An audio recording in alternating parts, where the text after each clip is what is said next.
Hello and welcome to the M2 Podcast. I'm your host, Michael Lanty. My co-host right here is KyleHeath. This is the show where we cover this last week's gaming industry related news. We're talking new and upcoming games, technology, innovation, esports and personalities, and just general gaming industry related news. Also, we have a bit of an update of popular games that are going to be coming out for the month of April, which stick around, that will be at the end.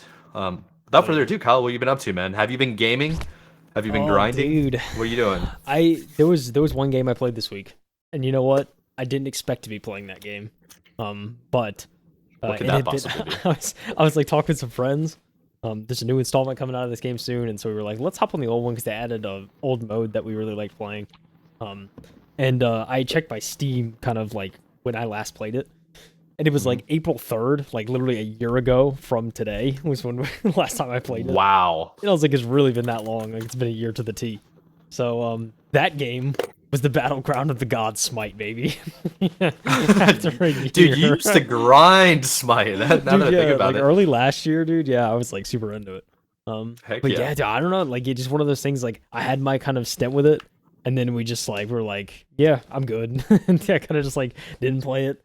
Then a year later, like me, some of the boys hop back on. They added domination recently, like kind of Smite's form of domination, which used to be like really fun, like way back in the day. They added it back recently, so we were playing that. And dude, yeah, there was some new gods. There was like 4 or 5 new gods I'd never seen or played. And so like I was kind of messing around playing some of the new gods. Kind of just seeing all that. It was cool to kind of catch up with that stuff. But yeah, I mean, overall it was a pretty fun experience. We won some, we lost some. I think overall there was a couple games we actually came back and we were like down and ended up coming back and winning. So that was fun. But yeah, dude, it'd been I literally looked at it in my library and I was like wondering when the last, because we were planning on playing it that like, I think it was yesterday. And like, I was like looking at it in my library and I was like, I wonder when the last time I played it was. And I looked over and it was literally almost a year to the day. So I was like, it's like very fitting, I guess. But yeah, dude, it was a lot of fun kind of hopping on that. I don't know. We'll probably may get some more time in this week, but yeah, I don't know. It was enjoyed. It was good to hop back in the old game and kind of just have some fun for a few hours. So that was nice, man. I think that was like really all I played. I was trying to think of what else. I mean, watching the sports. This is a playoff season for a couple things coming up, so it's kind of just watching the tail end of regular season. And baseball picked up. Yeah. Now, well, not picked up. I guess it started. Yeah. So people have been pretty intense about that too. Yeah. Gambling in the Carolinas is now legal in terms of sports betting. Yeah, dude, it was so funny about baseball too. Like I think I saw one tweet talking about like it was like 2 or 3 days into the season and there was already like complete like there's 2 like dugout clears and like fights and like it's just already been a wild season. So it'd be funny to see kind of what comes of the baseball season. But yeah, I don't know, funny stuff. Good deal, man. What about you, the Mike? Did you play some Rocket League, dude? Dude. Believe it or not, I don't think I played a thing, and I feel awful about it. I really do. I guess, I mean, they issued an uncapped frame rate update for the Halo 2 mod that I play on. I got on that for like maybe 15 minutes, played that. I've been watching and like really grinding a bunch of different episodes of shows. Like, I think I watched 2 episodes of, it's on Netflix. It's called Captivating a King. Or Captivating the King. It's a Korean super drama, but I think it's trying to be like fictional, Imperial Japanese inspired, mainland China. It's like it's all over the place. It's kind of ridiculous. I've been watching that. I've been watching Tokyo Vice. I guess I'm big into the Asian stuff right now for drama shows. And what is the last one? Oh yeah. I went to a wedding last Friday, and then that took up all my time in the afternoon, gaming time. And buddy of mine from Halo 2, shout out Doodle, he came into town with his girlfriend checking out Charlotte, and I wanted to show him around town to try to convince him to move here. I think it was a success. I know his girlfriend wants to move here, so having more gamers around us would be good just to have. Yeah, and that's really it, man. And also just like trying to do a little bit of self-improvement stuff. I think I mentioned it before we started, just like seeing problems around the house, like let's take care of it right now instead of just putting it off. And Yeah, if it makes you late, then it makes you late for somewhere, but at least you got your things done. Sure. That's been a goal of mine.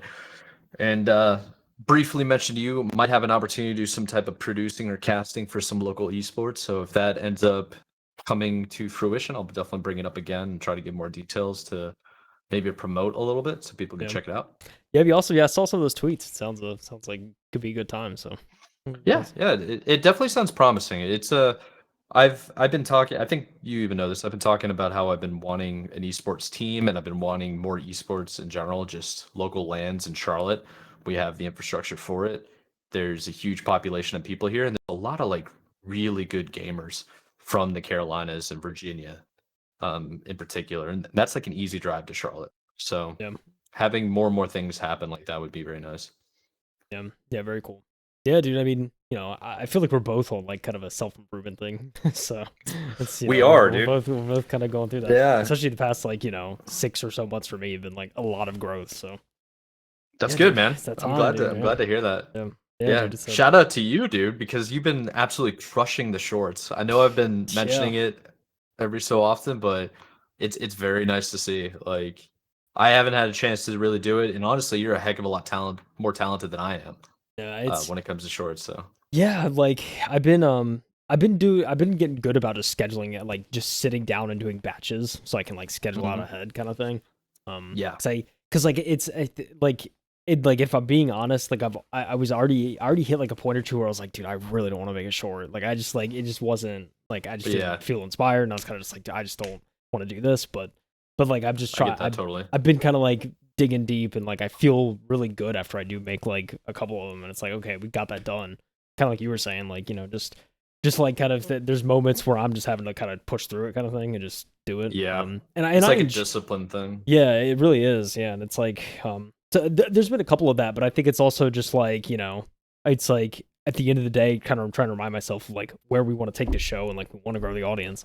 So like kind of just trying to keep that end goal in mind. It's kind of helped kind of push through this. And again, Yeah. like I the kind of the challenge for me is get till I think April 23rd would be the 30-day mark. I want to do at least a short a day for the show up until then. Just kind of try different things and experiment a little bit with the editing and whatnot, and then kind of when that's done, may push it back a little bit in terms of the output. But I definitely at least want to stay consistent to a few a week at that point. But again, kind of just I want to do kind of this marathon and then see kind of reevaluate after. So that's kind of the I goal. feel that. But yeah, I've been enjoying it, dude. It's been cool, like just to watch back and like, or I'll even go back and look at old ones and I'll like chuckle at some of the edits I've done and stuff like that. So it's like, Yeah, like, dude. like, yeah. I really love how you're splicing in different aspects to add more context to the meme. Yeah. Not even like a meme, just like the context of the conversation that makes it even more funny. Yeah. Uh, That's something I noticed with like podcast shorts and stuff like that. It's like when people add like either images or like extra context around something, I feel like it kind of adds to it. So that's something I noticed when I was kind of like when I really evaluate some podcast related shorts and stuff. So yeah, it's a really good idea. It's a I'm glad that you've been crushing it. I think when I was always posting, because I think I was talking to you about this earlier, like years ago. Remember when I was posting all of my gaming content every single day, like 3 a day for like, I think it was over 2 month period. yeah. The It's like weirdest thing, yeah. it's like the weirdest thing is that the algorithm, whether you're on TikTok, Instagram, Twitter, YouTube, all the major ones that might go mini viral, you don't know what makes it go viral. Like some of the stupidest clips I have will go viral, and then some of them that are like absolutely like like I think are phenomenal, right? Like absolute top of the line. Like I put a whole lot of effort into it. Will just be duds. Like 10 views. Like what? This is way better than this one where I'm a clown. Like Dude, come on. That's the one thing I've learned in just the week and a half of consistency and like doing that stuff. It's like there's been a couple of those I've literally told you like I don't understand why this one did what it did. Like it just like I did not think it was gonna do well, and all of a sudden it's got the most views so far. So it's like I don't get it either, because it's like some of these I think you've done a fantastic job, and then I look at the view count or the likes, I'm just like that is some BS. It's like Yeah, just like there the needs to be algorithm, just more like recognition for this. This is like universally funny, not like an inside joke. yeah, Like this is a like cultural hilarious thing to watch. yeah, And there's like I a don't know. mass appeal thing there. Yeah, dude, I Yeah, totally yeah, get that it, man. mass appeal. That's it. Yeah, Yeah, it's just try not to concentrate on the numbers is yeah, basically the best way to go about it. yeah. I mean, that's the That goes to anybody. yeah, yeah. Especially when I've been doing this, it's certainly not a goal to be like, I want this to get this amount of views because it's just not realistic, Yeah. especially in No. with a shorts algorithm. So I just make Yeah. what I find funny, and that's what I put Yeah. out. So But I yeah, will say what really matters is the engagement, and you brought it up several times. The view to like ratio has been pretty healthy, yeah. so that's always good to see. Yeah, I don't know. I can tell too. Like, it's weird because like I've noticed too. Like this is like the last. The you know we don't have to talk about algorithms the whole time, but like one thing I No. noticed too is like sometimes like we'll get the initial surge of views like when it's posted, and then Yes. it'll go for hours of just kind of dormancy, and then all of a sudden like overnight Pops seemingly again. it'll just be like yeah it'll push it again, and so it's like thousands of views overnight, and it's like it's just Dude. weird times that just like decides to just push. It's, I don't know. Oh yeah. There's that reminds me. Like one of my videos, from my dead account. Well, it's not a. I guess it is a dead account. Like the account I can't recover. I can't log into my OG YouTube account. I have a short on there that was never intended to be a short. It's a vertical format Yeah, video that I took to send to one of my family members that automatically went into a short, went viral, and it's gone viral like 2 or 3 times now. And I'm like, this channel is dead, bro. Yeah, I thought it's so funny how YouTube is just like there was a specific format they were going to use for shorts, and so they just decided all those older videos that fit that format it just got auto converted. So it's Oh yeah, like, and then it yeah. just it runs. Yeah, I remember you were doing like the shorts heavy with like your gaming content, and that was like right when shorts dropped, and so you were like Yeah. in an experimental period, just like I just Yeah, want to see and like what I could do, kind of thing. So I went so hard with it. And I try to pinpoint like the optimal time of the day yeah, for this to work. Like, yeah, I had a whole spreadsheet and study for it, and I don't know. It kind of got to me, I think. And I was like, yeah, I don't know, man. It's just not worth it. yeah. Let's just So yeah, concentrate on other aspects. yeah. I mean, it's a lot of work to be consistent. It's like I will say that. So Yeah, it's what it is. yeah. But I will say, that's a good little intro. How about we dive into the main reason that we do the pod is just to break down the news of the last week and stay engaged, I agree. shall we? You'll see a cat right here. Just I do. chilling. You see my dog Yeah. right there? My dog laying on. That's a Oh, purple dude, blanket, right? I'm he's like colorblind for blended the in audience. almost. For like my lights Yeah. like beaming me, so I can barely see it, but I see him. Oh, okay. Yeah, little guy Yeah, right there. she's going nuts. Yeah, Yeah, he's she's not rolling around. Anyway. he's vibing over there. He had a long day at camp, and I do that because when he's sleeping, I get to record. So let's get it going. All right, first article. This is something it happens all the time. Mike, we cover a story or like we're covering something, and then we like talk about something that week, and then literally the next day after we record, every time. news breaks out. And that was kind of the case with this. So it ties into this article a little bit. But Embracer's CEO says restructuring is over. No other studios for sale. This is coming from gamesindustry.biz by James Batchelor. I like that last name, you know? Oh Bachelor. He's a bachelor. Editor-in-chief over there. We've covered plenty of his articles. There was also an update in the subheader. The company says it will, quote, continuously evaluate options when asked about potential further layoffs. So, like, what are we talking about here? We're not going to have a restructure or anything like that. Anyway, let's get into it. So, Lars Wingefors, what a name, of the CEO from Embracer Group, has declared an end to the group's lengthy restructuring process that resulted in the loss of 1,400 jobs and the closure of 3 studios. In an investor call following last week's $460 million sale of Borderlands developer Gearbox, which that was the news that dropped kind of the day after we recorded. And I remember I was talking to you, I was seeing all these opinions on Twitter and stuff like that, and realizing like what they had bought Gearbox for, which is like over $1.5 billion or something like that, and then they turn around and they sell it. Granted, the details of the sale, it wasn't like a full-on sale. There were certain aspects each party maintained, but still, like $460 million for kind of the bigger IPs, it's like it's quite a loss. But anyways, CEO told investors after the sale that, quote, we are ending the restructuring program at the end of March, and we're now looking into the future. He added the divestment of Saber Interactive and Gearbox were 2 very important milestones in that process. Rock Paper Shotgun reported that he also said Embracer was not planning to sell any more of its businesses. Quote, "We are getting approached on a weekly basis by companies that would like to acquire certain assets within the group. And I've been very clear that they're not for sale because they're a very important part of the group and for the shareholders of the group going forward. It's not clear whether this means an end to the layoffs that have hit Embracer over the past year. GamesIndustry.biz has reached out for comment and clarification. When asked about the Gearbox sale, Wingefors emphasized that any divestments have been based on negative cash flow from the Embracer Group rather than the sign of faith in the developers themselves. Quote, "It's important to understand why we acquired Gearbox and what the plan was when we acquired Gearbox. Gearbox is one of the best developers in the world, but they had ambitions to entertain the world and grow their business significantly, both by publishing other game titles as well as creating more titles of their own. That has a very ambitious growth business plan over the coming 6 years we agreed to. They were in the middle of that, which meant we had a significant growth, CapEx, capital expenditure, which created a negative cash flow." Create negative cash flow in here, Mike? Is that what we're doing? It's not a good sign. It's not a good sign at all.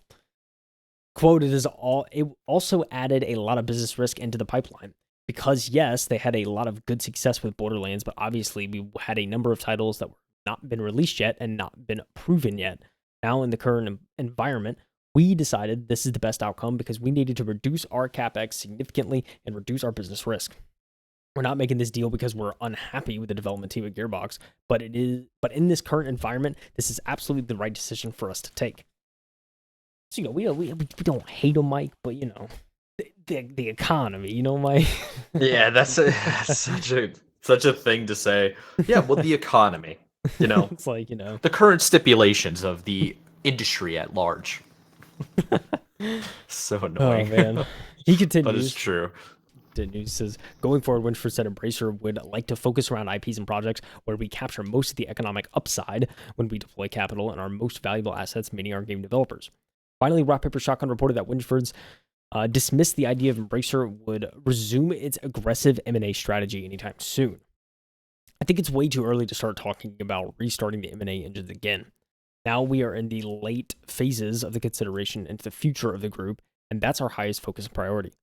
How we set up ourselves and structure ourselves and utilize our assets we have within the group and have them work together, and how we leverage them better working together, utilizing different functions. I think that's our focus right now, to increase profitability and cash flow generation by simply making better products and games. Embracer Group began its restructuring program in June of 2023 following the collapse of a deal that would have been worth at least $2 billion. During that time, they've laid off more than 1,400 staff, with hundreds more departing the company as part of the Saber and Gearbox sales. It also closed Saints Row developer Volition, reformed the Time Splitters team, Free Radical Design, and Campfire Cabal. Campfire Cabal, that's probably the best way to say that. I just think of like Destiny and the Cabal. Yeah. Yeah.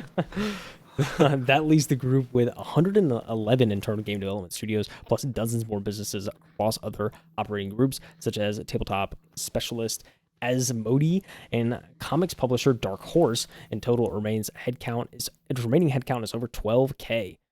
For a reminder on which companies are still within the Embracer Group, you can check out the list and This Week in Business on GamesIndustry.biz. There was also an update to this article. I don't preface, very small update. An Embracer spokesperson to our query regarding further layoffs said, quote, "Our commitment to continuously elevate options to make us more successful as a company remains. Further, we'll come back and summarize the program no later than in connection with the Q4 report on May 23rd. So, reevaluation soon. Sound of it. Yeah. But yeah, Mike, this is also talk about, and there's an article here, which I was just thinking about kind of as we we're reading this. There was another article I saw earlier about Gearbox confirming that they are laying off people following the sale from Embracer. So, yeah, it seems like, they're just kind of, unfortunate for that studio. And I think overall it's kind of just like, they felt it didn't economically make sense. So they kind of sold off the studio. I don't know. I hope this gives more kind of freedom to Gearbox maybe, but it seems like, kind of there's already some loss in money and they're already having to cut ties with some of their, employees. So I don't know, unfortunate situation, but what do you think overall, Mike? with Embracer? I think they just, yeah, it's just a rough road ahead. This is gonna be a big change for them. Just one of the things, just side note, I found out for the first time about this that they actually did the port for Halo C to PC. Didn't know that. But to go, what I'm talking about is them being sold off. That's going to be really tough for everybody involved, and I don't really know what that means for the future of Embracer as a whole, because they wouldn't do that unless they were struggling. They're losing a lot of like top tier IPs because of this. Yeah. So it's definitely a shift that they're probably trying to correct due to the industry that they're in.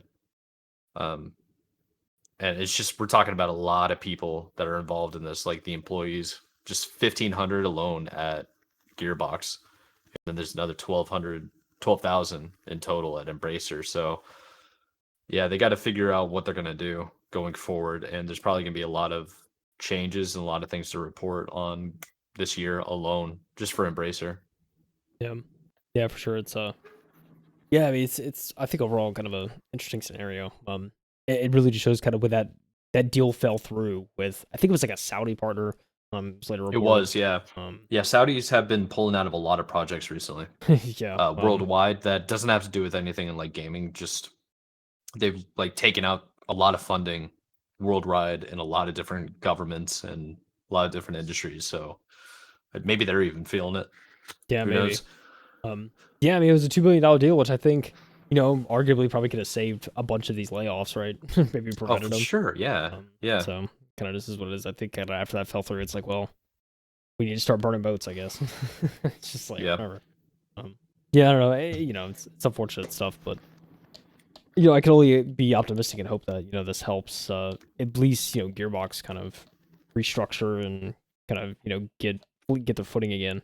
I mean, it sucks for the studios like Volition and stuff like that that are unfortunately just no longer a thing.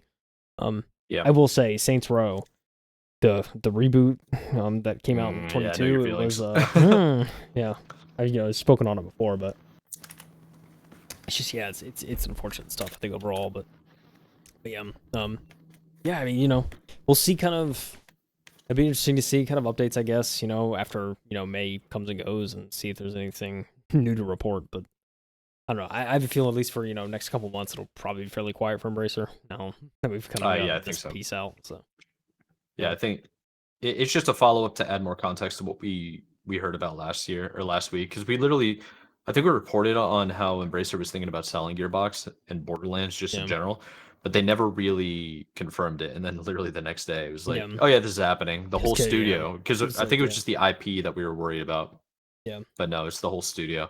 So hopefully this at least brings like this is going to be really bad for a lot of people that are losing their jobs and stuff, but hopefully this brings stability to the companies that are involved and maybe they can hire people back. So um, just trying to yeah. be a little bit Hopefully, optimistic. yeah. I mean, hopefully. I mean, I think it's overall kind of the optimistic take, but yeah. Um, there's been some interesting research that's come out this past week, though, Mike. That is, it's got Oh me yeah. intrigued. Yeah, I'm excited. Thank you for giving me this article. I saw it I think on Twitter initially, and to see that you pulled it up in the list of articles to cover this week is kind of cool. So hopefully I have some insight about my opinions. But anyways, this article comes from IGN, and Anthony Wood is the writer for this one.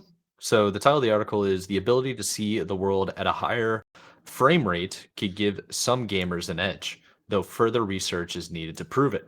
Some lucky humans are capable of seeing the world at a higher frame rate than others, according to results of a new study. The authors believe that the trait could even give those people an edge when it comes to competitive gaming and sports, though further research is needed to prove it. The human eye is a miraculous organ that allows us to perceive the universe by converting light into electrical signals using cells known as photoreceptors, which are then transmitted through an optical nerve to a region of the brain known as the visual cortex, where an image is formed. The frequency at which this process occurs during each waking second is known as temporal resolutions.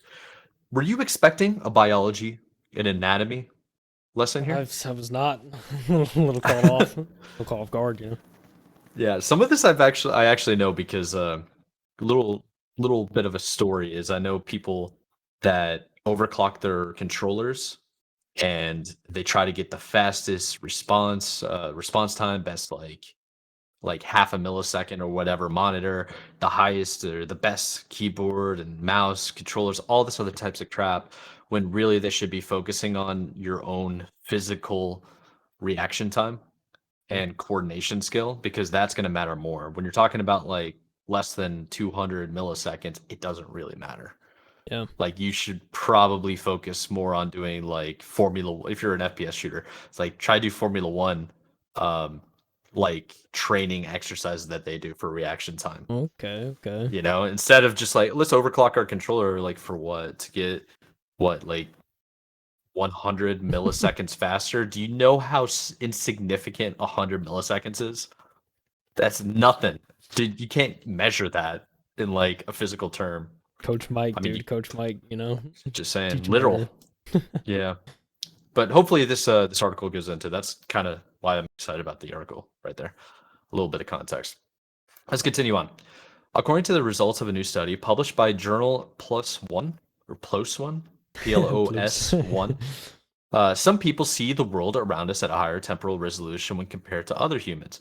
What's more, the researchers believe that this ability to form more images per second could give these individuals an edge in competitive gaming and other high speed activities. I think that is very true. Also think that everybody kind of knows this if they've ever done any type of substance that might make your vision go blurry. Alcohol is a very popular one, and your reaction time goes slower, so it's only natural to think like, hey, maybe we're not all equal at the baseline. Yeah, Just that's a good saying. point. Yeah. So this quote directly from Trinity College Dublin associate professor, and it is what's the name? Neurobiology Kevin Mitchell, who is the co-author of the paper. So what he says is, because we only have access to our own subjective experience, we might naively expect that everyone else perceives the world in the same way we do. Example like colorblindness show that isn't always true, but there are many less well-known ways that perception can vary too. This study characterizes one such difference in the frame rate of visual systems. Some people really do seem to see the world faster than others. Yeah, I think it's estimated like the human eye can do 1,000 frames per second. Like Whoa. if it was a what do you call it? Like a computer screen, Yeah. or like in terms of gaming, I guess hardware, technology. So during the study, the researchers asked a group of 88 volunteers to observe an LED light through a pair of goggles, which they manipulated to flash at different speeds. This test, known as critical flicker fusion threshold, allowed the scientists to keep track of the number of flashes per minute or frequency at which a person can no longer be able to discern the flickering and instead saw a continuous source of light. It was discovered that the flicker threshold varied significantly amongst different volunteers, allowing some to see a frequency of up to 60 flashes per second, while others were unable to perceive breaks in a light flashing at just 35 times per second. Furthermore, it was found that each individual's critical flicker threshold changed relatively little over multiple sessions and conducted at the same time on subsequent days. Really struggled with that one. That makes a lot of sense. I mean, a lot of people, like you and I, wear glasses. I mean, some people never have to wear glasses. I'm colorblind. You're not colorblind, from my knowledge. Yeah, no, I'm not. So it's like, yeah, we're all kind of different in a way. Yeah. Yeah, I mean everyone's different. I'm just a little bit jealous of people that don't need glasses because I feel like it's just rare that you don't need glasses at all. Um, Yeah. I mean, then again, my dad actually had he had cataracts and he recently got them removed and he got like the synthetic lens put in both of his Oh yeah. eyes. And so that's like it's like completely corrected his vision and like he just needs like readers now sometimes. But it's like there's a way to just like we have ways now to just correct our vision, which I think is just insane. And like I feel like soon we're just gonna have like digital like lenses where we can like have like Apple Vision Pro and like these Oh yeah. Yeah, like these lenses that go crazy. I also think that back in the day, like the tube TVs, um, I I think they had to be worse for your eyes They had to be, right? I don't know if that's true. That's just my perception. Yeah, I'm not sure. I th- I just remember playing video games on the tube TVs and my eyes were hurting by the end of the day. But Yeah. like now I can sit down in front of my IPS panels and stuff and I'll be fine. And I'm just grinding all day every day. And they also Yeah. have like lens corrective glasses that will help you out with like was it blue light? Uh Yeah. Yeah, like a blue like light there's so many filter different and things. Yeah, to like protect your eyes. I think it's yeah, I think all of that really impacts you. It's kind of like just being out in the sun all the time will just negatively impact your skin. It's just yeah. Yeah. wear and tear is real on the body. Yeah. Yeah, for sure. Yeah, it's interesting too, like to your point about like, looking at an IPS display, like it's very rare I feel eye strain. Like I can't Yeah. maybe I'm just like fortunate in that regards. Maybe just genetically I'm like less predisposed to it because I know there's some people who like it's a problem for them is sitting in front of a computer all day and it's like puts a lot of strain on their eyes. But I don't know. I guess I don't know if I just like trained myself from a young age to just look at computer screens all the time. Oh Like, yeah. which is like I don't know if it's something I would like brag about. Be like, hey, like I just didn't go outside all the time, and it's like I just like impervious to looking at a Yeah. screen all day. It's probably not something to brag about, but I don't know. Maybe there's some kind of validity to that of just being around screens all the time and just used to it.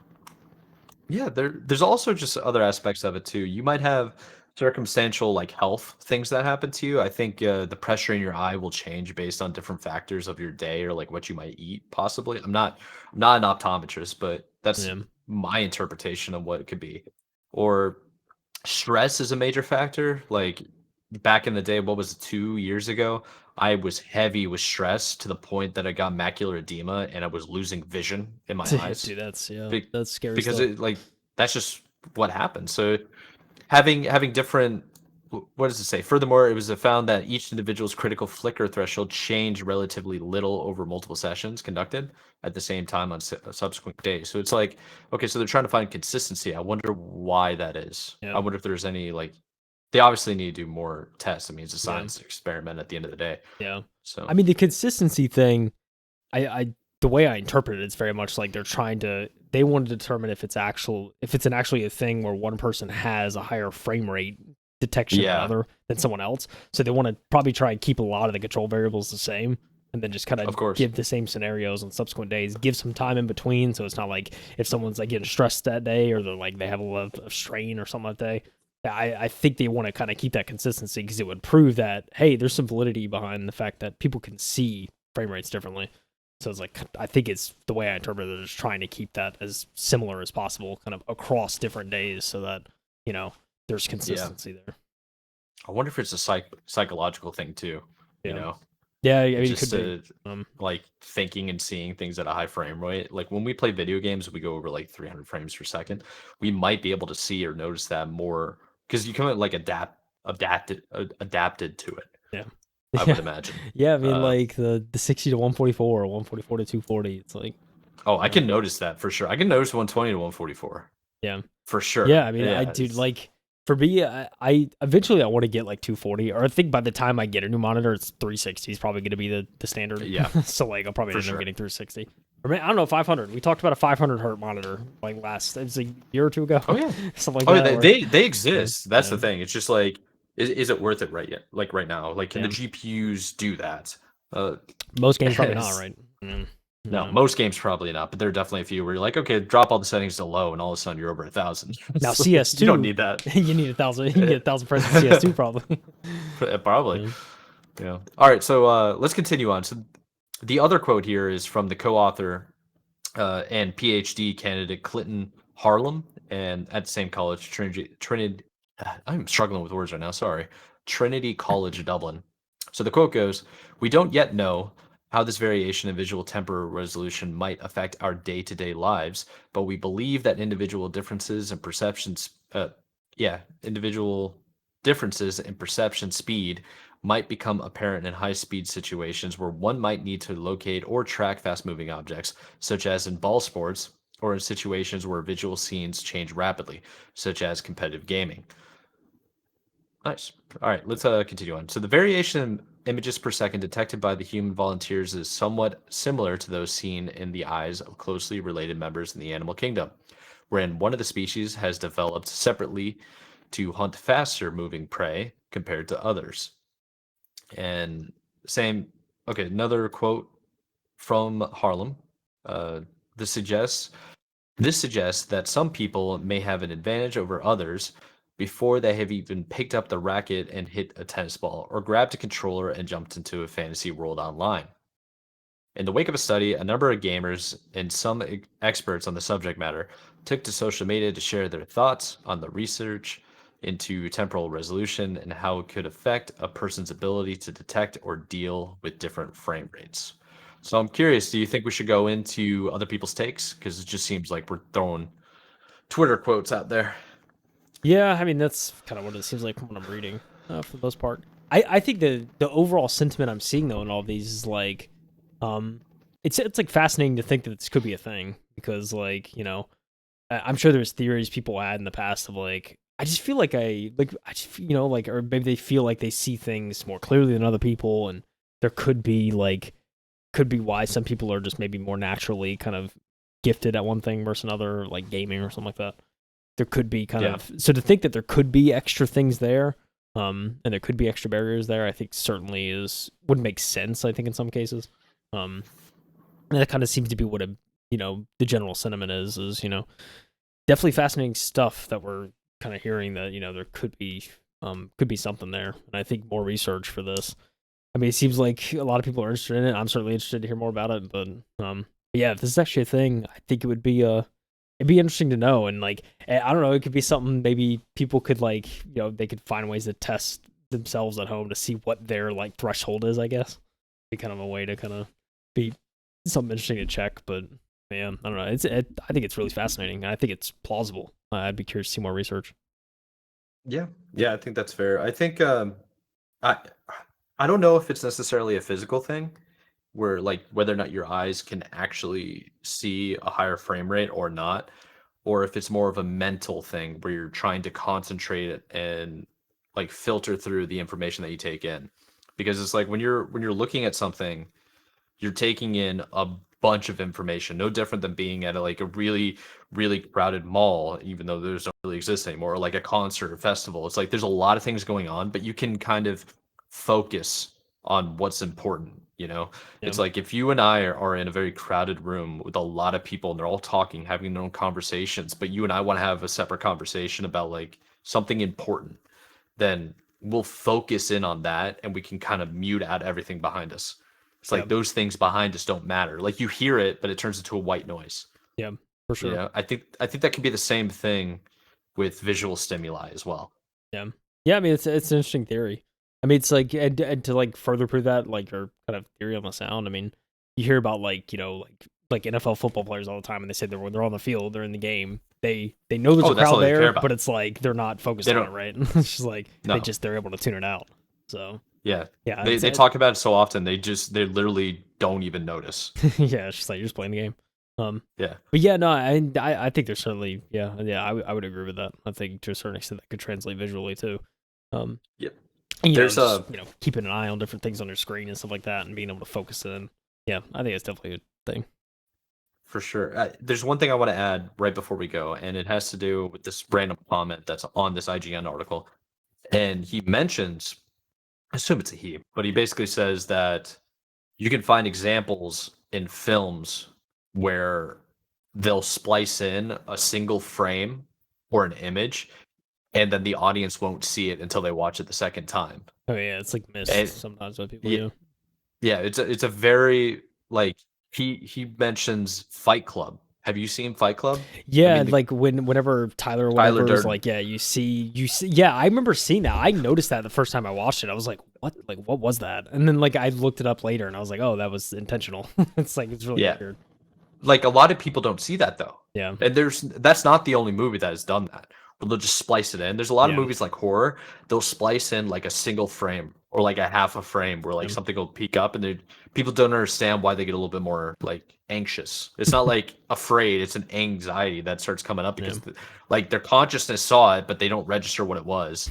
And they yeah, just know something's wrong because it's like a fear tactic that's like what's it called? Like genetic almost, or like it's your yeah.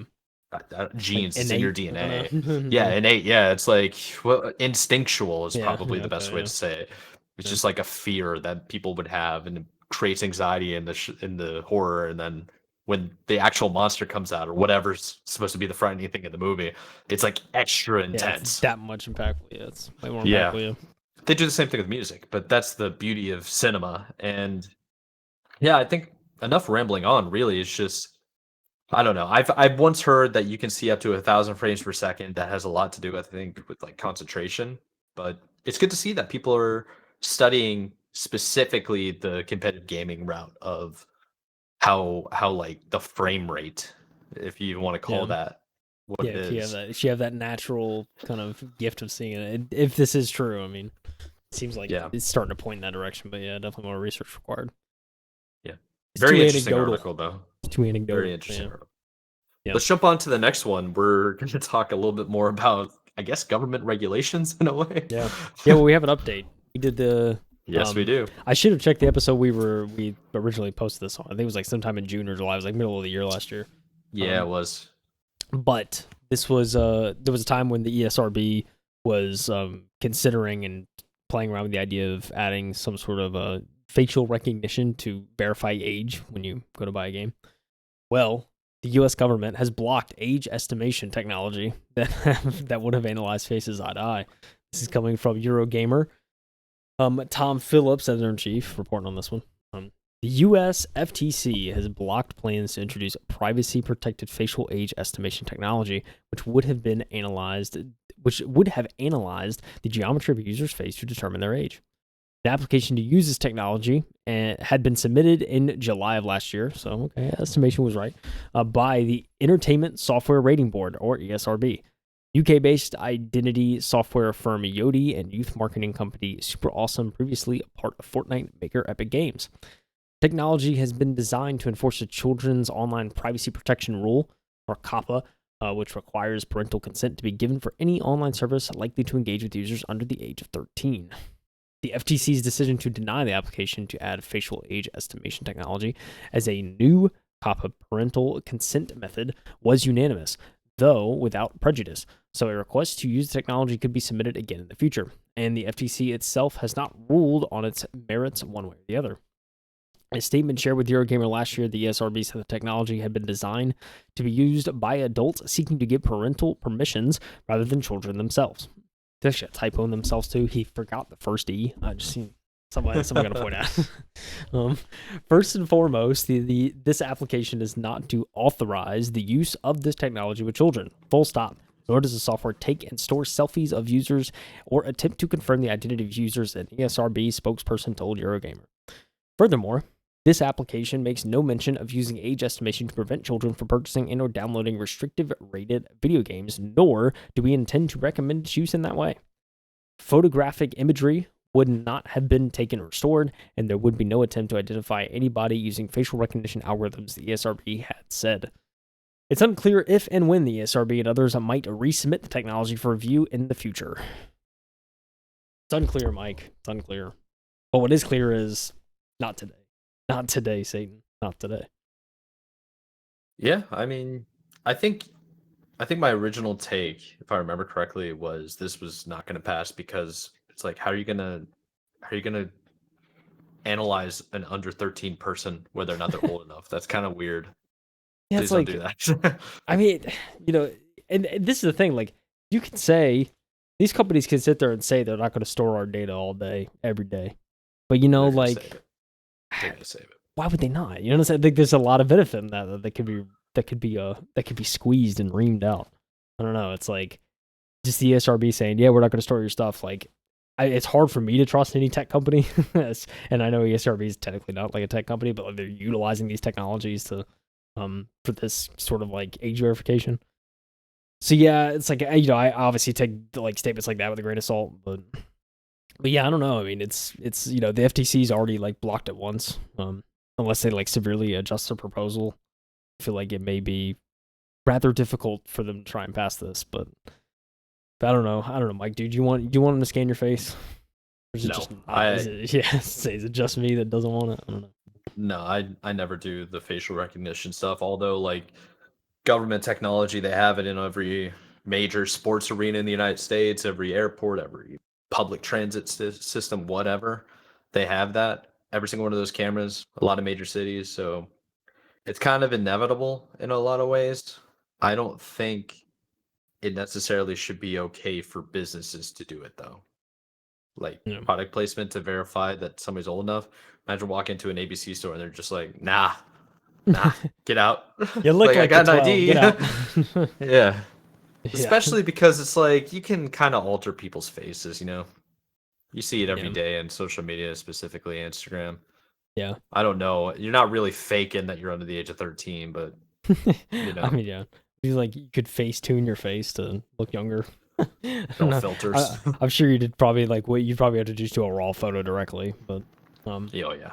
but yeah, I mean, I mean, as much as that's the thing, like I'd say I'd be against stuff like that. Like, also there's certain things like obviously, like iPhones, Face ID to unlock your phone. It's not a direct picture, but they're still taking a lot of data in Oh yeah. biometrically on your face. Um, even like I signed up for DoorDash recently because I was thinking about doing some dashing to make some money. And when I went to sign up, there was like at the front you're supposed to like take a selfie, and then they like take your ID, and then they like scan with your camera. They scan your face after you submit your ID and everything. So there's data there. Obviously the same thing. They claim they don't store it, but who knows? Yeah, they do. So it's like, so, I mean, there's still a lot of instances where that is the case. So, I mean, I feel like it'd always be hypocritical for me to say like I would never use something like this because it would. I think unfortunately we get to a point where it's just like if it's this and another option, I'd probably go the other option. But if it's just like they started enforcing this like strictly, it's like it'd be a bummer, but I mean, I know I think it'd be hypocritical at a certain point for me to sit here and be like, I just wouldn't use it if that was the only option. I don't know. Like, if I'm just being real. Yeah. But yeah, I don't know, but I don't have to agree with it, Mike. So I'm not gonna agree with it. I feel that. Yeah, but Well, yeah, that's how we're doing it. ESRB. They're gonna try again, but will they succeed, Mike? I don't know. yeah, But we'll have to find out. You know who did succeed? Oh yeah, so this next one I didn't even know about, to be honest. Did you? Did you have any idea No there was idea. patent infringement going on? Maybe So we had mentioned it before and I just blocked it out, but no. possibly, yeah. Let's see if it jogs our memory. It's a fairly short article, but basically what it is an article from James Batchelor again at Game Industry Biz, and the title of the article is "Judge Rules in PlayStation's Favor in $500 million Patent Infringement Lawsuit." Genuine enabling wait, geez, genuine, no, genuine Genuinely. enabling technology. So GET was seeking damages, claiming the tech allowing PlayStation consoles and controllers to communicate infringes its rights. We want half a Yike. billy. We want half a billy. Let's get into it then. Let's find out. So, a U.S. District Court judges has ruled that Sony did not infringe on another company's patented technology with its PlayStation consoles and controllers. Genuine Enabling Technology first filed a complaint against the Sony Corporation in 2017. It was seeking 500 million in damages. 2017. That might explain why we didn't know about it 7 years ago. Yeah. So GET claimed the platform holder infringed on his 730 patent entitled Method and Apparatus for Producing a Combined Data Stream and Recovering therefrom the respective user input stream and at least one input signal. Wow, that is the most engineered title patent ever. A technical So, writer wrote that, baby. Let's go. 100%, yes. This is an easier way to do that, my man. So, among the claims, a central complaint is around the way PlayStation consoles and controllers communicate with each other, specifically submitting a separate signal on slow varying frequency for button inputs and another higher frequency for motion control input. GET asserted that no device could simultaneously receive both signals until it devised a solution for with its 730 patent. However, Sony argued that the company had failed to provide enough evidence that proved a certain component in its controllers was structurally equivalent to logic diagrams laid out in GET's patent. According to a memorandum of opinion released on Tuesday, March 25th of 2024, as seen by Game Industry Biz, the judge agreed that GET had failed to raise a dispute of fact and granted Sony's request for a summary judgment of non-infringement. He also declared the case closed. Genuine Enabling Technology also filed a similar lawsuit against Nintendo regarding infringement of the same patent. The district court judge of that case also ruled in favor of Nintendo in 2020, but the U.S. Court of Appeals reversed this decision in 2022. The case is ongoing, so that's going to be interesting to see how that happens with Nintendo. Is Nintendo going to get cooked in the courts for once? That's what I'm saying, man. Like, is Nintendo No. gonna is it gonna be like the one instance where they lose? Let's be honest. No shot, dude. No shot. Listen, I We'll see though. All right, like, this is the thing. Imagine you show up as the electrical engineering intern day one at Sony. You go to your desk. You got a little PlayStation trinket over here. You got your monitor with like sticky notes from the past intern. You don't know what they say. You got your little like drink, and you're just ready to go. Your boss comes over. He walks over, and he just plops a bunch of papers down. And it's a bunch of logical electrical diagrams and like just input signals. He said, "We're getting sued. Tell me if this relates at all to this controller." And you just compare these diagrams. That happened to an intern, dude. It's like, an intern's like day one. That was his first task, was to like just sit there and just drool over these diagrams to figure out what was going on. Oh man. Yeah, I could see that happening to an intern, and then there's like, all right, break it down at least into the part where I have to get involved. Yeah, exactly. You have a month. Go as far as you can. Yeah, that's 100%. Oh man. If you do it, you got the job. By the way, this is a free internship. No pay. You're getting paid experience, baby. Yeah, and Welcome then to America. Hey, I like to think that intern, if he did do this, they eventually won the case. Granted, it was 6-7 years later, so unless he was an intern for 6 years, then hey, he eventually won. He could go home with that victory. I don't know. Jeez, dude. That'd be funny. It would be hilarious. But it is kind of interesting. I honestly had no idea about the patent infringement that apparently isn't a patent infringement. It makes you wonder, is genuine enabling technology like a small kind of thing where they're trying to get a cash grab? Because there are people out there that just do any possible, like, what's it called, patents, so that they can get people, like, eventually people are going to find a solution, and then they can be like, oh, this is my patent infringement. Let's go over here and try to sue them for all they're worth. 500 million's insane, dude. That's crazy. It is wild. I'm trying to find out any website for them. I typed in genuine enabling technology, and then I typed in LLC, and it's just nothing but court documents. What are they, just like company that sues and sues only?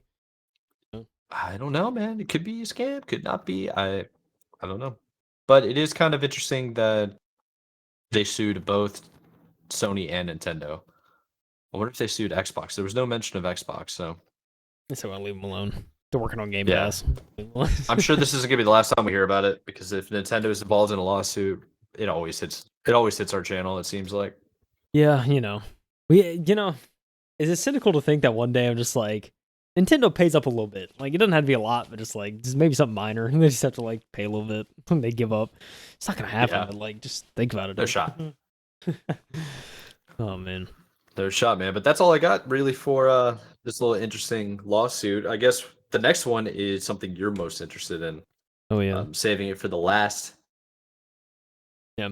This is a interesting story. As my Discord is lagging. But hey, into it. Is it about to crash? No, we're good now. We're good. It was like I thought first I had to like look over. I was like, did I lose Mike? Because like you were like and then it just like froze. All right, we're good. I should Discord. just mess with you and just be like, what is going on with Discord? It's very rare. Like normally when we're doing the show, it's like normally pretty smooth, don't have Discord issues. But every now and again we get a week where it's just like. Anyways, we end on a feel good article. Like that's what we like to do sometimes. So I think that's what we should do this week. Saviorless aims to put Cuba on the gaming map. This is coming from John Walker, contributor. This is actually on epicgames.com. Like this is a news article kind of because the game is available on Epic. But let's get into it. Cuba is not a country known for its video game output, but in the last few years some seismic culture changes have been occurring within the island nation with the arrival of the internet. It's not good internet. It's mobile-based via speed throttling VPNs, but it's enough for developers to begin to communicate across distances, and enough for one small indie team at Empty Head Games to create action platformer Saviorless. Following a successful fundraiser in 2017, using the fledgling internet access that had begun to appear in the country at this time, Empty Head and Saviorless ended up gaining the mantle of the first Cuban indie video game. Quote, personally, I believe the true significance of Saviorless' development lies not in the dubious distinction of being first, a fact that with little real value, but in the potential to become the first Cuban indie game to achieve success and global visibility across consoles and online platforms. Since the project's leader, I'm going to say Jose. It's so wrong. I don't even know how to say it either. Oh man, what a name. Juice? Juice. I don't know. Juice, we'll say. That's a real achievement, a potential catalyst for the Cuban game development scene. There's also some screenshots sprinkled throughout. Game looks pretty cool. I like the art style. Saviorless plays like a brighter and more combat-focused Inside, a combination of platforming and action with the focus of avoiding enemies. It's a tale told by three narrators, two of them new and naive, one older and stuck in his ways, and the game depicts the conflict in their approaches. Saviorless is a game of obstacles and evading danger and overcoming challenges. None of that is a coincidence. Quote, Cuba presents a unique set of obstacles for aspiring video game developers.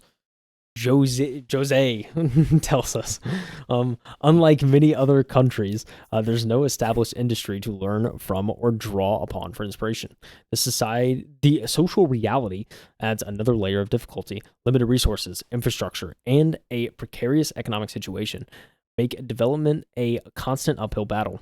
Inexperienced creators face a lack of access to investment, international markets, and skilled professionals across various aspects of game production. The absence of a local market for games, combined with frequent power outages and slow internet, further restricts possibilities of monetization. And that's all on top of the difficulty and complexity inherent to creating a video game. So it's like you're given all this adversity already just socially and economically. Yeah. And then it's like, let's do one of the most difficult things you can ever do. Make a game. Yeah, this is like taking on a monumental task. Yeah. Props to them. Yeah, real. Internet access has made such challenges surmountable, though it comes with high latency and frequent downtime, and there's no broadband home internet. Even with internet availability and slightly faster speeds, video game development is still time-consuming for certain tasks. For instance, sending a game update to a programmer is not a simple push-to-the-cloud process. We have to copy the entire project onto an external hard drive, physically travel to the programmer's computer, and manually copy the changes, because otherwise it would take too much time to upload the changes every time. That's next level, Mike. Oh, that is dial-up era from 20 years ago. Holy moly, man. Yeah. Oh man, kidding. Given this, the resulting game is something of a miracle. Saviorless is utterly beautiful, entirely hand-drawn, and featuring extraordinarily detailed animations. No two levels are the same, and its challenges are ever evolving as our character Unter. I like to think it's like Unter, like on her from Smite. Oh yeah, just me. Yeah. I have no idea if that's right. It took me a minute for getting there. Character Unter attempts to reach the Smiling Islands and become a savior. Culturally, Cuba has always been a fortunate nation.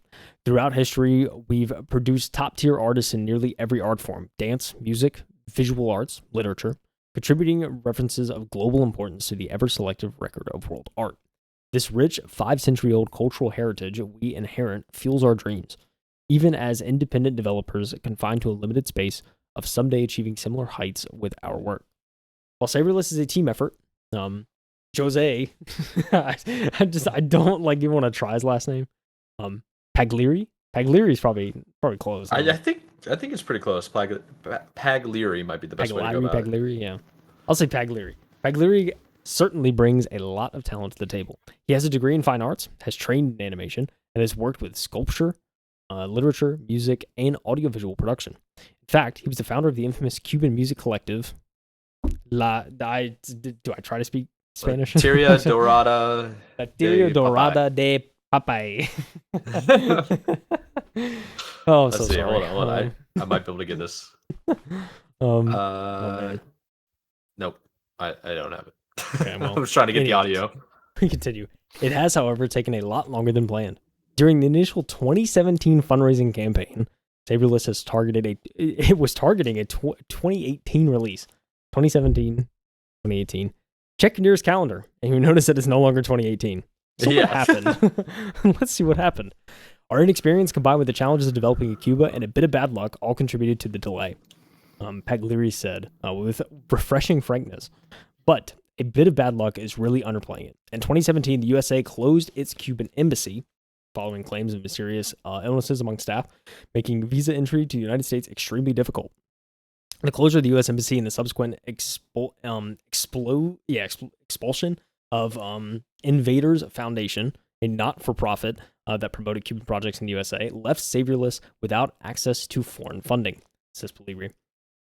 Shortly after, the original programmer left the project, and we also lost the name Savior due to a trademark by a development team in Portland. To top all of it, by that point, our campaign funds were nearly depleted.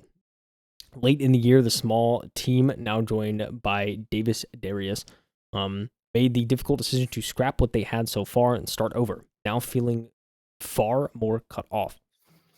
In complete isolation, we poured our efforts into creating a demo to pitch to all the publishers we could. We ended up creating 3 demos, each with unique mechanics, which were essentially the equivalent of developing 3 separate small games, funded entirely out of the pocket. But as close as they got to publishing deals, the issues around being in Cuba scuppered their attempts. Scuppered? I've never heard that word. Am I saying that right? Yeah, you're saying it right. Scuppered. I've actually heard this once before. It's like an old school word that basically means it got chalked. Scuppered their attempts, and they came very close to entirely giving up. Disheartened by years of fruitless work, says Paligri, and aware that reaching the international scene and multiple platforms without a publisher was impossible from Cuba, we contemplated releasing a large free demo as a farewell. Then, at the 11th hour, Plug-in Digital's publishing arm, Dear Villagers, got in touch out of the blue. They placed their trust in 2 unknown developers from a country with no history in the games industry, believing we would deliver on our long-held promise. After 3 years of relentless effort, battling through COVID-19, crippling power outages, and the joy of my son Renato's birth, we finally conquered the odds and completed the project we started 7 years ago. We had children. We conquered COVID. 7 years in the making. That's awesome. It's extraordinary. It's an extraordinary development story, and the results speak for themselves. Saviorless might not truly be the first Cuban video game, but it looks like it could be the true first internationally successful Cuban game. As Paligri puts it, I'm incredibly proud of what we achieved. Given the circumstances, I don't think I could have done much better. Saviorless is now available on the Epic Game Store. Go and download it. I want to check out this game after hearing that story, Mike. It sounds like it's just like so inspiring, I feel like. Yeah, this actually seems really cool. Why don't you go ahead and see the hyperlink at the end of the article? Yeah. It takes you to the Epic Game Store where you can actually see some videos. You should put that on the screen for people that have video, and they can actually see what this looks like. The art style is phenomenal. Like, I really like, it might not seem like a lot, but all of this is hand drawn and it looks cool, man. It's like, it's very unique style. It's very, very cool. Even the background of the story is very cool as well. Oh yeah. I hope it's good. I'm curious. I'm signed up on a game critique website and Fantasy Critic. Yeah, let me log in real quick. I want to see if this game is listed. So I just got to sign in with Discord. Don't mind me. Yeah, this. What do you think of it so far? Yeah, I mean the trailer and stuff. I mean, you can tell it's hand drawn. It look like the animations look really solid too. I mean, we're talking about what was like 2 people or something like that. Yes. Based on like this, I mean it's pretty incredible. I mean the art style is very much like kind of inside. It almost gives me like Little Nightmare kind of vibes. I don't know, someone like it's the choice of like aesthetic, but yeah, I mean this is I don't know, just yeah, it's just a very impressive kind of story overall. So yeah, awesome gameplay. It's pretty cool. It looks very cool. Very, very cool. I'm trying to find out. There's a Metacritic, and 80% seem like they approve it. Okay. It's based on 4 reviews. Obviously, indie dev, very small. We probably wouldn't even heard about it unless it was written on what website? Epic Games, or Yeah. sorry, yeah, Epic Games Store, their blog, kind of promoting their indie dev scene. It's Yeah. just really cool to see. I think it's a pretty good, feel good article to end on, and I'm glad you found it. Yeah. Currently, right now, it's $11.69 because it's 10% off of $13. So, Yeah. sale Also, ends on the 9th. that's region based too. So you got to Oh, okay, log in based on your region to get your own Very true. Very discounted true. prices Yeah. and actual affordability. Yeah. True. But yeah. Yeah. Nice little feel good story, Mike. You got some development stories. You got some overcoming adversity. If you're I thinking what like, you're doing is too hard, at least you didn't develop a game in Cuba. You can get yeah, through it. that's a fact. That's perseverance, and you got to give them credit. That probably had to be a dream for them. I mean, 7 years Yeah. of development. Really, it was what, 4? Because Yeah. it's supposed to be done in 1 year. Kind of fell through. They lost funding, shelved everything, probably saved it all, and then Yeah. out of the blue, hey, why don't you guys come here and finish this? Okay, It's 3 years not later, giving they're up. good. Not giving up, Yeah, baby. really cool. This man had a whole family before he finished and launched it, though. Dude, yeah, no. That's how you know you've been working on something a while. Jeez. Yeah, it is pretty cool to see somebody like fulfill one of their ambitions, their dreams. Yeah. Good feel good Sure. stuff. Sure. Yeah. But why don't we go ahead and wrap up the end of the article with some games that are releasing in the month of April. So, how's that sound for you, Kyle? Sounds pretty good for me. Oh, might as well. Alrighty, let me. So, this is the typical thing that we do at the beginning of every single month. We do a quick little breakdown of new games that are going to be coming out, and I'm just going to go in order of release date. So the first one is Astra Knights of Veda. Oh, we're scrolling to the doc. Okay, Well, I'm so just looking at it myself, so. okay, so this one's going to be on PC. It is an RPG action free to play game. It's April 2nd, so that one will be out by the time you are listening to this episode. Another follow up is a handful of other yeah. So okay, so the next two will be out by the time you hear this episode. So Freedom Planet 2 is on all platforms: PS5, 4, Xbox One, the Series, and Switch. It's actually not on PC, which is kind of surprising. It is an indie platformer adventure fighting game. That's April 4th. There's Biomorph, which looked wild. It's a Metroidvania game that comes out April 5th. So that's the Friday that this podcast has been on.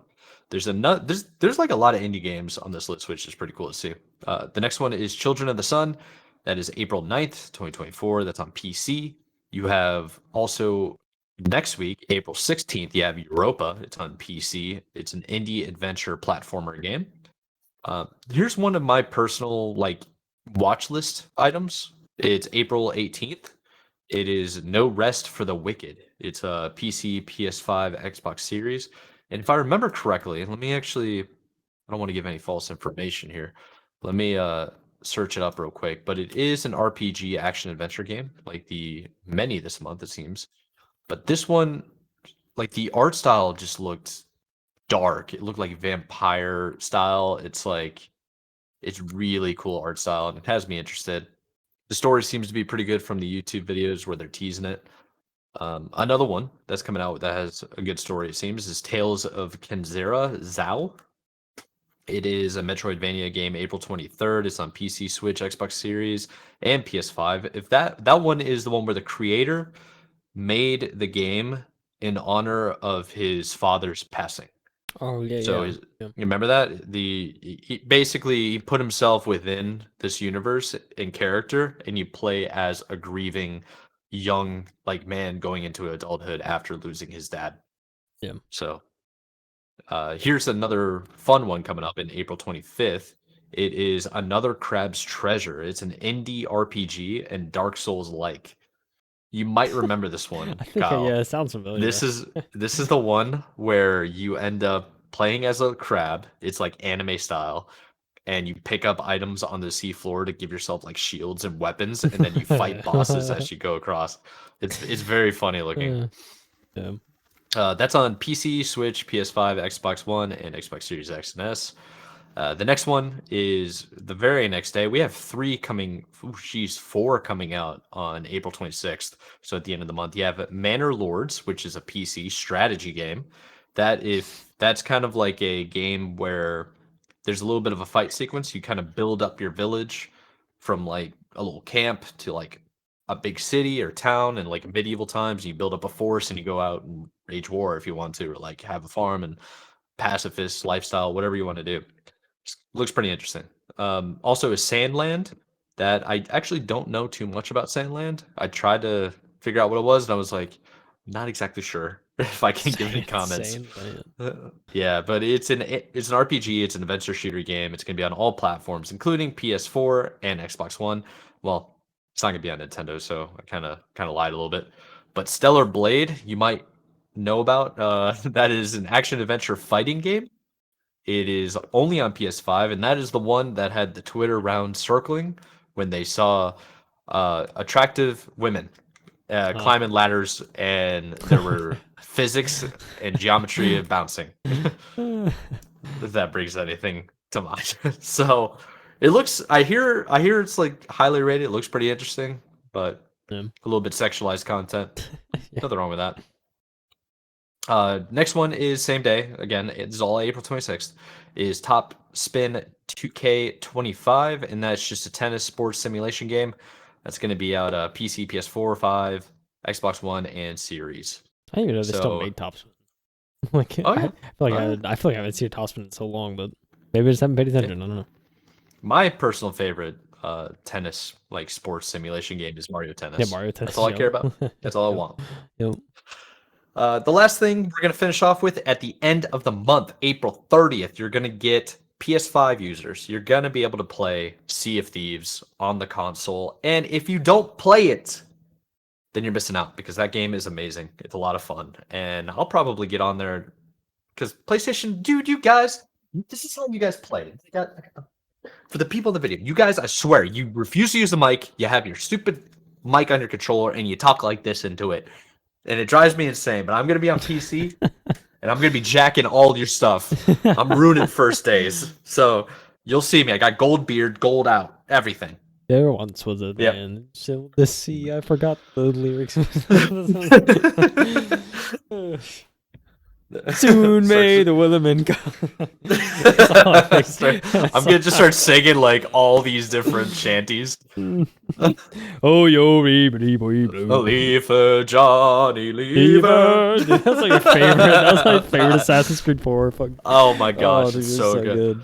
So good. And it's time for us to leave her. And then everybody else gets involved. It's like, yes! Yeah, it's like, yes. Oh, man, yeah. I can't wait to bop some PlayStation kids. Oh, I'll see you on the battlefield. You better turn that cosplay on, baby. You're going to get bopped. Yep. Well, that's all I really got for us. I feel like that's how we roll. That's the ending of the show. I ain't got nothing for you. That's all the stories I got, Mike. You know what I'm saying? We got some good stuff this week. I feel like we covered a lot. This man causing an earthquake. Yeah, I'm causing an earthquake for the camera. Sorry for everybody that's watching. Oh, man. What an explosive episode, dude. Yeah, no kidding. Yep. Well, I think we just wrap it up here, and we'll catch everybody on the next one. There is links in the description below, like always. If you want to check out these articles yourself, you want to follow whoever like wrote them, definitely links are in the description below. We also have our socials down there below. We have, if you don't have time for the YouTube videos, if you're watching there and you want to have audio format, we're on every single platform. Just search M2 Podcast, you'll find us there. And that's all I really got for you. Kyle, you got anything? Keep an eye on the channel. We have some shorts posting, we got some content pushing, so yeah. TikTok's popping off. We'll provide you some laughs, that's all I can say at the end of the day. So we're trying to. You should throw in the me talking trash to PC player or PlayStation players. No, don't worry. I was already brewing. The brain was brewing. Oh man, yeah, let's have fun with it. So yeah, again, we definitely appreciate all the support. We appreciate the love. We appreciate the comments, views, whatever you guys got for us. Like and subscribe, whatever. And without further ado, I'm Michael Lancy. This is KyleHeath. We'll see you in the next episode. Keep gaming. See you later. Bye. Bye, everyone. Keep gaming. Bye.